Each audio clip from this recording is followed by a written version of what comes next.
can tell you the Welfare Society attitude to refugees was very paternalistic, very harsh,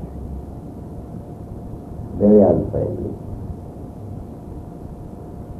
Tried to regard the refugees as a burden. Who were some of the people in charge of the Welfare Society? At the time,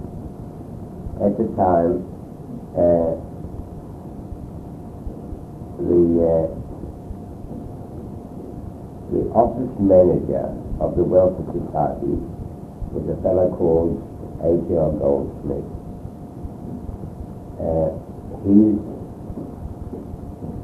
son, one of these two sons, is now president of the Philanthropic Society of Montefiore Home.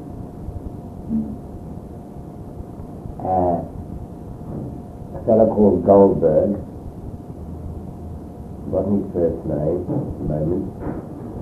His brother is Professor Louis Goldberg, or the former professor, he's retired.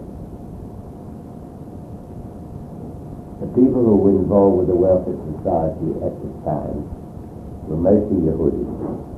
Who killed the synagogue, tourist synagogue people? Who killed the synagogue mostly. Boaz? Boaz was not directly involved with the Welfare Society. The history of the Welfare Society begins around late 38. In March 1938, there was the Evian Conference. The then Prime Minister, Joe Lyons, sent colonels in between the wars. They loved their military titles. Colonel T.W. White, who was then Minister of Customs. He went to Evian and announced at the conference that Australia would take 15,000 refugees. According to my documentation, he didn't announce it at the conference, but after the conference. He announced it at the conference. At the conference. And so it wasn't in March, it was in June. April, May, June, somewhere there. Because I was doing my articles at the time. And I picked up the paper on my way to Aaron Pepsi, who was then my president. He was president of the so-called State Governance Council, which bears on one of the questions here. Newman Rosenthal always pretended to be a Zionist.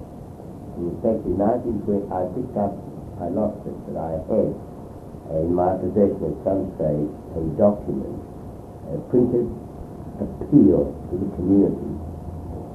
And amongst the signatories, 1922, it was either just before Israel Cohen, yes, it was just before Israel Cohen came, or the first Canadian Southern appeal in 1923. No, Israel Cohen came in 1920. 1920. Well, it must have been following his visit. It was a bit early. 1920. You sure? Yeah. Because Alex Mazer was the secretary. Alex Mazer was secretary. I've got documentation that precedes the Okay, Cohen. years. Yeah, right. I've been a bit somewhat confused because that's before my time. Right. But I remember seeing, and I had it for a long time, a printed letter, 1922, in which Newman Rosenthal was one of the signatories, Dr. David Roseby, that's the beginning of the past. Dr. David Roseby was one, and the late Arthur Rose, they were all late, most not his mind. And amongst others, I don't remember the others, but I remember clearly David Roseby, who was incidentally a brother-in-law to Leon Jonah, the married sisters. David Roseby, Arthur Rose, and Newman Rosenthal. Now, Newman Rosenthal was always professed to be a Zionist. But during the time, from the time that I came into the movement in 1935, every issue of the Jewish Herald used to lecture us Zionists. Every appeal, and in those days, you know, remember, we had an appeal 1 year for the Karen Israel and 1 year for the Karen Kayemet. And every time there was an appeal, it was untimely. The community would just finish an appeal, gated by another, with an emissary who came on behalf of Polish Jewry and so on. And I used to affect it, and there was a number of letters in which I used to write, I used to use pen names. I was trying to myself, but nobody else was bothered to write. We're in the Jewish News, In the Jewish Herald. Herald. And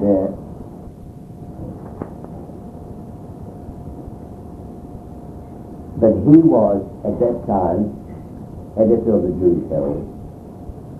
And the Jewish Herald belonged to the community. It was founded at the request of Denglo by the late Theodore Fink, who was managing director of the Melbourne Herald, hence called the Jewish Herald. And when he finally decided to give up publication, Theodore Fink, he gave it to the community, and there were 3 trustees. Archie Michaelis,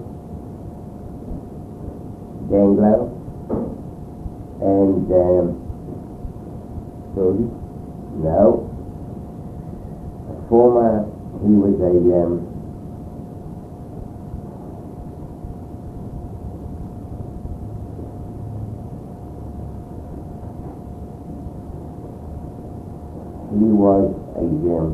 president of St. Kilda, although quite a foreigner, spoke with every accent. He came from Krakow, Zelta, Meyer Zelta. Right. Meyer Zelta. And that Krakow, right, and that the tradition remained until 1939, when Reuben Havens took over the paper. Now, Newman was always, as I said, ambivalent to the advantages. But one day, he said to me, around 37, maybe 38 even, said to me, "Look, you'll never get anywhere with the Victorian Dance Organization, because the people across the river will not mix with your people. And you'll have to form, if you want to get anywhere, you've got to split your organization. You've got to form a dance organization across the river." So one day, I split the organization. Victorian Dance Organization Northern Section and Victorian Organization Southern Section. Jacob Joyner was then president of TUAC, and he became president. We made him president of the Victorian Dance Organization Southern Section, and we had the Yehudi. He was on the president. Arthur Haymanson became secretary. No, I'm sorry, Sam Lando, the secretary. Morris J. Cohen, treasurer. Arthur Haymanson was in the committee. And so we had, but it was formed and agreed to on the basis that I would conduct their activities. So from time to time we had, Brody had already left Australia by that time, because he left in 1937. He had already left, or it may have been at the tail end of his stay, but he had when we had the detailed southern section, for all its life until 1939, and after the war, when the war broke out, I enlisted shortly after the crisis in the Zionist Federation. Then I became on the secretary for a while, and then I deferred my enlistment into the army 6 months over the Zionist crisis in the Zionist Federation. Referred to very briefly in there by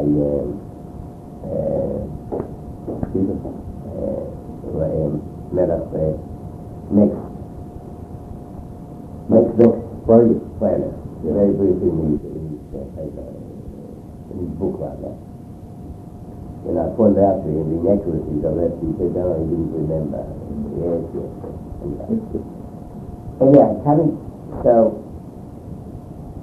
back to 38, all I can remember now is that on the way from my office, then office in Little Collins Street, to Collins Street, where Aaron Patkin was conducting his business, he's an employee of the Orient Law Travel Bureau office, travel company. But he was owned by an American, and amongst other activities, they imported profit. Anyhow, Aaron Patkin was my president. And on the way to his office at the end of the day, I forced the held, and there on page 3, there was a statement by Boaz opposing the government's announcement about the allowing immigrants, 15,000 immigrants. Boaz made a public statement on it. Boaz was then president of the advisory board and made a statement in the Herald of that period. And when I showed it to Aaron Patkin, he went to search. He said, call a meeting. As a matter of fact, I even think it was a Wednesday. Call a meeting. And I then called a meeting for that night. It held the Kadima, a meeting of the Kadima, Gideon Lee, Moya Canadian, and the so-called State Island Council. These are the northern sections, these are the southern sections. And at that meeting we protested that those, and that was the beginning of those statements, and that was the beginning. It took a long time until the eve of war for the reform of the then advisory board. Up to that stage, only the congregations were in the advisory board. In Kilda, Turak, East Melbourne, Carlton, and the Temple Cathedral. There were no other congregations at the time. Haskalah was in existence. It was not a congregation, a formal congregation. So there are only these 5 who were 2 representatives of each congregation were members of the advisory board. And they then admitted 2 representatives of the Zionist organization, the Kadima, and the Gideon Lee. And when war broke out in 1939, in fact, my recollection may be tardy there, it was March or thereabouts 39, 6 months before the war, when finally we agreed on the new constitution of the advisory board. So what you're saying is very interesting, really. It was the issue, the question of the refugees that broke the thing open. That's right. There's no question, there's no doubt in my mind, as I recollected, that sticks out. Because I remember I was almost lynched by the Yehudi. The main function of the Zionist organization in those days was the Bialik Yorta. That was a central physical function in the Zionist organization. The Jabotinsky business was added years later when the revisionists became a little more organized in Melbourne. The Bialik Yorta and the Helka Bialik, and that comes in August. And Colonel White, I invited, I was a hoopstick. As I said, I really lynched me. How dare I? You see, the Zionist organization was regarded by the Bengalis as a foreign, belongs to the foreigners. How dare we invite Colonel White to appear at the Zionist function? Colonel White came.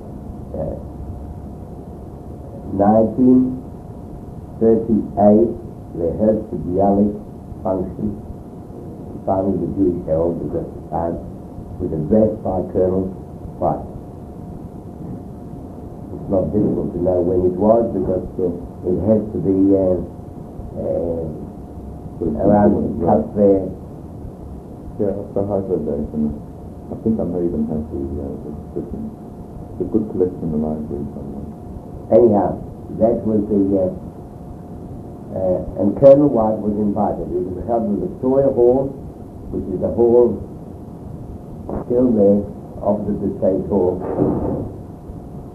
Yeah.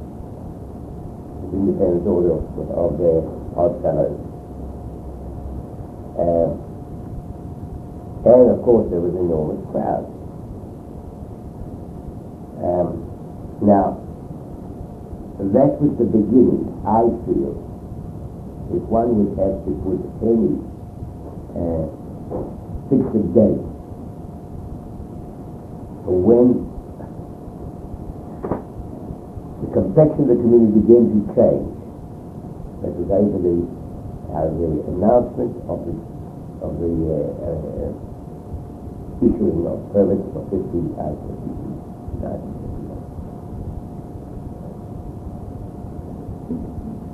That was the beginning of it. Now, from then on, of course, the refugees began to arrive in 1938, beginning of 39.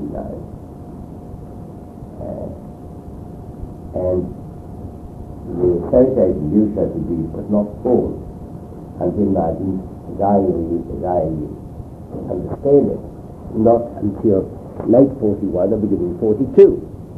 And then arose, in which the so-called foreign Jews take the establishment. It would have been, in my view, the issue of the issuing by the Commonwealth government of permits for refugees from Nazi oppression. And the Welfare Society was formed shortly after. It was originally, as I said, known by, I think, if I'm not mistaken, Alex Mason was the first treasurer. I don't remember who was the president. It could have been even Bowen. When did Leo King get involved? That was not until there was a terrible rupture in the community in 1943. During the war, when it was the first news came from Europe of the Holocaust. How did people react to that? The welfare, at the time, we had, before the war, the Polish Relief Committee. Arthur Rose was involved in this, Leo King, and the Bundes, because most of the interest in Polish Jewry came from the Yiddish, the people involved around the Kadima. And already at that stage there was a break between the Jewish communists, which had their own home established, when they call themselves a special name for the Jewish Communist Party. No, that didn't be the more recent one. Now, it might come to me. But anyhow, the Polish Relief Committee is based on the Kadima. When, in 1938, the Welfare Society was formed, there were two independent organizations. How it came out, I was already in the army, and although I was living in Melbourne, I had just finished my activities with the Jewish Refugees Organization, Association of Jewish Refugees. I finished with them around 1943, when we had finally succeeded from the beginning of 42 when I joined the Committee of Six.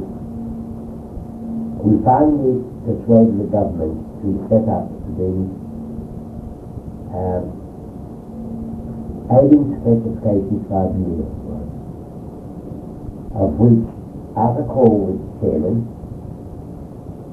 Jack Barry, John Vincent Barry, he was KC at the time, became judge at the Supreme Court later, was vice president. He was at that time chairman of the Council for Liberty. And Cutler, who became governor of New South Wales. Was he a war hero? He was a war hero. He got a BC in Syria. And when he came back, minus a leg, as I said, he came back in 1942, I suppose. But anyhow, when we finally succeeded in getting this, there were 3 members on the tribunal, and we declared there were 3. And since I joined the organisation, how I came to join it, I was returning home one evening, one night, from the barracks. I was at the army headquarters, in Hill Barracks. I was returning home, it would have been 9, 10 o'clock. I used to work 3-4 nights a week. And I was just imagining, after a long day, tired, dragging my feet. And I recall I had a case, it was full of bloody beer. Because I was entitled to buy in the mess, and the drinks were very rare and scarce, and cheap in the Clichy had vouchers to buy. And I was carrying this kit bag in my hand, and Ernest Kraft is walking his dog. Ernest Kraft lived in Orange Road, near the corner of Balaclava, directly opposite Manor Grove, which was the street in which we lived. I got the tram, start walking, and there he meets me. Oh, Mr. Cohen, I've never met you before. Oh, I've been wanting to get in touch with you for a long time. You are Zionist, you must know the problems of us refugees. And he introduces me to this statement allegedly made by Alex Mason, that they went to ask for communal support for their organisation because they're facing very grave difficulties, refugees. They're all deemed enemy aliens, and they are subject to a lot of restrictions.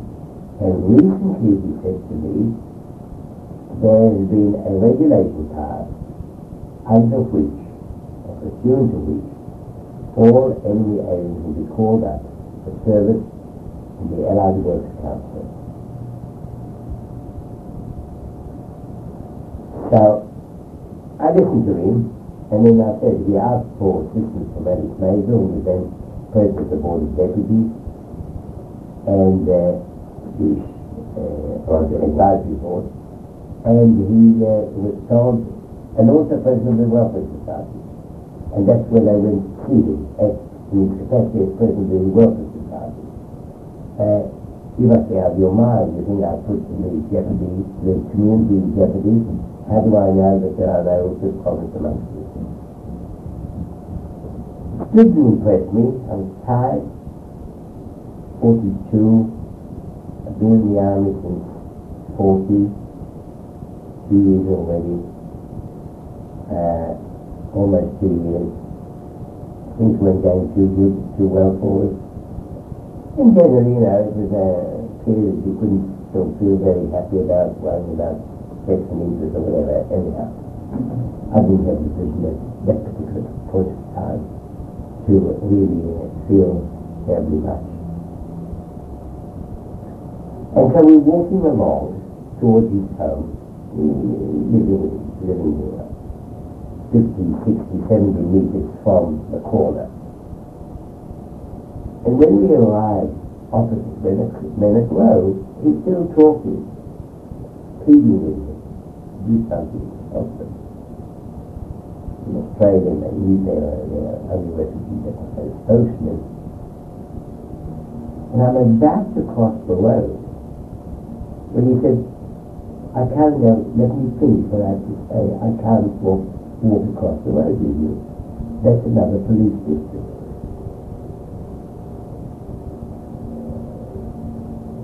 And I haven't got a permit. That shook me. I froze to my spot. When up 10, someone was wondering what was happening afterwards. War, conditions. So I said, okay, I'll come on Monday night to the meeting. And I left. Following Monday, I came to the meeting, and they paraded all their problems before. So I agreed to be a regular attendant at their meetings, and within a short while thereafter, the notices were being issued by the Allied Works Council to the refugees. And no manpower regulation applied to them, so they said. So I went to see, and I remember the two people who were involved in this, two fantastic non-Jews. One was a fellow called Vic Benson, by storytelling. The other one was another Vic Bennett. Vic Benson was the Victorian manager of the Allied Works Council. And Vic Bennett was a senior officer in, I don't remember his official title, he was a senior officer in the manpower office. I went to see Vic Benson, and I said to him, I went to Vic Bennett, and I persuaded him that the party was so important that war effort required everybody to go through manpower. It's unthinkable that some other organisation could dictate to manpower who should or should not remain in their places, either employees or entrepreneurs or child business and so on.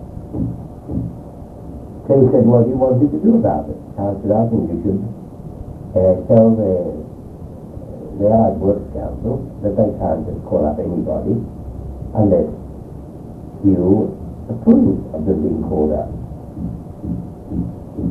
I went to see Vic Benson, persuaded him that he just couldn't go on because the war effort required total coordination. And so I played off one against the other, and between them, nobody was being called up. I mean, they were called up, but they were deferred until this matter was resolved. I, being the only so-called Australian, and being in the army, I was a civilian at that stage. I'd enlisted and discharged because I got into bother. Then I remained a civilian until I got into bother over this matter again, and I got myself put back into uniform to avoid being called up. So all these people were deterred, all the refugees were deterred from being called up. Because I was, as I said, an Australian, I had certain freedom of movement, and certain within the country, within the city, state, I had considered you couldn't travel interstate. There were restrictions, right, and there were priorities and so on. So I was decided to go and see Senator Collins, who was Minister for the Interior in the Labour government, in the Curtin government, and tried to persuade him to resolve this problem because he was in charge of the Allied Works Council, came under the Ministry of Interior. Because their main purpose was to build within the country. I mean, one of their major works was to build an airport at Oakenwall in case the Jets landed in Melbourne. So there'd be an airport not far away from the centre of the population. And then another one in Central Australia. One or two infected slipped through, and they were sent to Camberwell, which is almost on the border of the Queensland and New South Wales border, sort of northwest of New South, of the northwest part of New South Wales. At what point did you start working on the change of status from enemy alien to refugee alien? That was all this activity was in connection with that. And we were trying to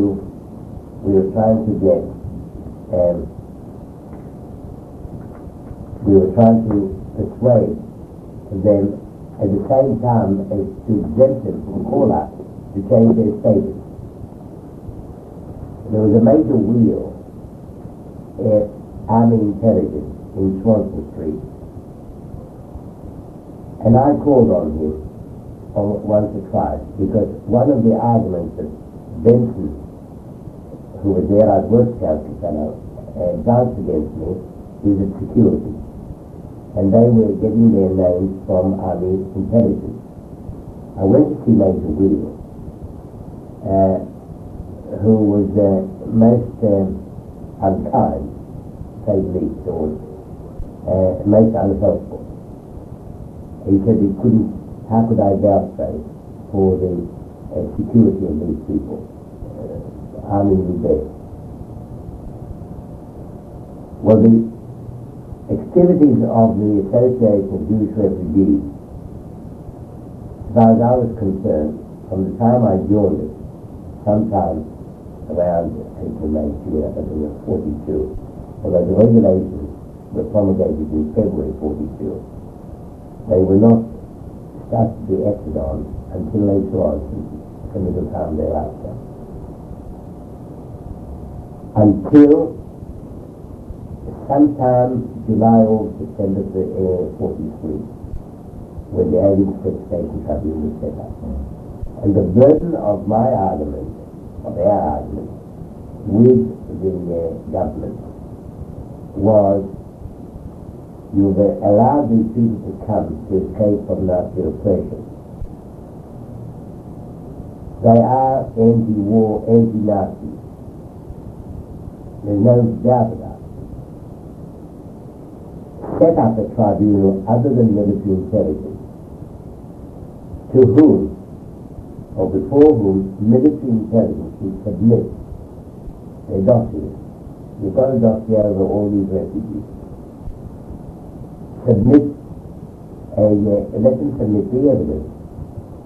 And those against whom the tribunal finds there is no risk involved, let them be classified as a refugee alien. And you can't change the law, but let them be a refugee alien and give them the same status as the friendly aliens. The same status that applies to the Poles, to the Czechs, to the French, and so on. So we finally succeeded, but not before some trauma. Allied Works Council wasn't getting any people. And head office is also in Melbourne, of the Allied Works Council. And the fellow in charge at head office, the Victorian manager, I think he was, of the central administration, was a fellow called Gargone. And one day I was summoned to appear before Gargone. both Benson and Bennett were carpeted for colluding with me in not having these refugees or enemy agents being called out. And I feared trouble. And he asked me to see him at 10 o'clock or 11 o'clock in the morning, and I said, no, I couldn't. I couldn't see him before 12. And I arranged to have my lunch hour, officially, arranged that day for 12 to 1, the usual 1 o'clock. But I rang up Kenya, and I said to him, Herman, I have this appointment with Gaga. I feel I ought to have somebody with me. See your trouble. So he came with me, and Gaga, of course, comforted me and accused me of bribery and corruption and bribing these officials. And how dare I be in the army headquarters and working against the government policy. Anyhow, 10 to 1, I was a bit scared. Although I was a civilian, I didn't want to fall foul of technical behavior. So about 10 to 1, I said, I'll be back at work at 1 o'clock, and we left. I hurried to Swanson Street, caught the train back to the barracks. And of course nobody was at home. Everybody was at lunch between 1 and 2. And I sat and contemplated over the situation, and of course Gardown threatened me with all sorts of things. And I waited till after 2 when everybody returned, and my, not immediate, but the head of my department was a fellow called Arthur Finley, Lieutenant Colonel Arthur Finley. And he had just come back from the Middle East. And was as a military man. There were many civilians in the department, but there were also a number of military personnel. So immediately after lunch, no, it wasn't that day, it was the following day. The following day, something triggered, and I went to see Arthur Finley, and I put the whole business to him. So he said, what are you afraid of? He said, I'm afraid they'll call me up. And he said, we'll fix that. So why do you think that? He said, I said to him, I wouldn't be at all surprised if there's something in the mail already this morning, after yesterday. So I said, I used the phone, and I rang up someone. So is there anything in the mail? He said, it was a caller. So he said, we'll fix that up. And he put an application in front of me, an application for commission. He found it. And I found it. And he said, bring me the papers with you tomorrow. Went to the office. Which of course, as I said, was a call-up. But he then, of course, informed them that I was no longer available as I was commissioned as of yesterday. In all of these discussions, negotiations, did you have any direct contact with Corwell? Yes, we met Corwell, but Paul Mulvey did most of the talking. I spoke to Corwell, but Paul Mulvey did most of the talking. Somehow he established a contact became friendly with Corwell, and it was Mulvey did most of the talking with Corwell. I did from time to time, but as I said, from time to time, may have been once or twice. In fact, when I went to see Senator Collins to Canberra, I had to apply. I couldn't get a permit because I was in the army. I had to have 3 days 3 days, I could have, if I applied for more than 3 days leave, I could travel interstate. And I in fact applied for a 3 days leave so that I could get a voucher to enable me to travel to Canberra. But colleagues wouldn't see me. I was always in the army at that time. If something terrible happened to me, I went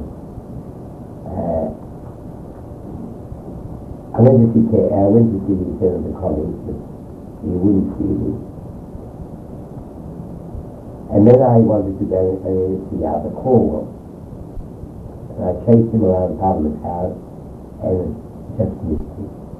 When I arrived at his office, I was told he just left the Sydney. I had to return back to Melbourne. And in those days, you had to change trains at all the time. Well, when I got on the train in Canberra to return to Melbourne, I was already in uniform.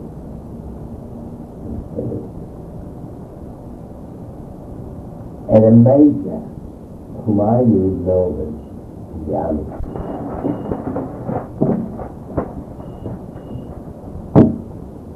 Then I had already established. But wait a minute, Alex Maple then came back into the picture and he also played a part.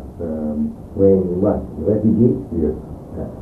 According to Moravich, was one Saturday morning when he and Alec, and he introduced Alec to Cornwall, so he said, and then they discussed this whole question of the change of status.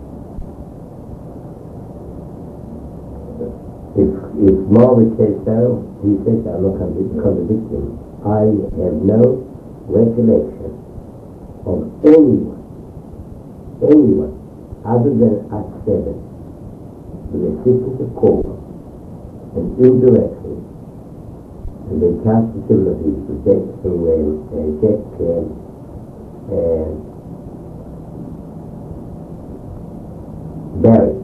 John Barry. And I am quite sure that it was already at this time that I dropped my opposition to the Jewish Council for a little while. I became again a council later on. With Dr. Ernest Mueller, who went me one day and he said to me, the way the success that you've achieved in this with a refugee, you've got to do something about the anti-Semitism. And a fellow called Brian Fitzpatrick was Secretary, Honorary Secretary of the Council of Civil Liberties, in which Jack Barry was president. And Fitzpatrick told the Jewish Council, that Everett, his mate, Dr. Everett, would listen with interest and sympathy and interest in making some positive move to outlaw anti-Semitism, provided that we could submit these community could submit a reasoned case. And there was an outbreak of anti-Semitism, of physical violence at that time. The Kadima was stoned, a number of people were knocked about. And I can only tell you of one instance that sticks in my mind, that is Helprin, whose son had a chemist shop, had several sons. One was Harry, a tall fella, who had a chemist shop near Pindon Street in Lyden Street. Gideon was also a pharmacist. And their father, who lived Cumming Street or one of those streets behind North Carlton, was attacked one night, and I went to interview those people that were physically attacked. And I prepared a very long memorandum, which was submitted by Brian Fitzpatrick led deputation. He Aaron Mushin, who was I think president at the time of the council, and Rabbi Sender. I wasn't present. Were you afraid that there was organized anti-Semitism, or this was sporadic? No, it was organized. The Jewish Council said it was organized. And the basis on which I put it, I related it to a section in the National Security Regulations as being thwarting or militating against the war effort. Mm-hmm. And to outlaws, I submitted to Ebbett, the lawyer, the Attorney General, External Affairs, a basis on which he could relate anti-Semitism to the... I can't tell you dates, because all I know is in that period. Right. It would have been in 1943, because by that time, when we achieved that status, and when they began to allow them to join the employment company, which was another name for the labor corps, which was their army, but they weren't not engaged in any active military duty. They were mostly stuck at Bendiana and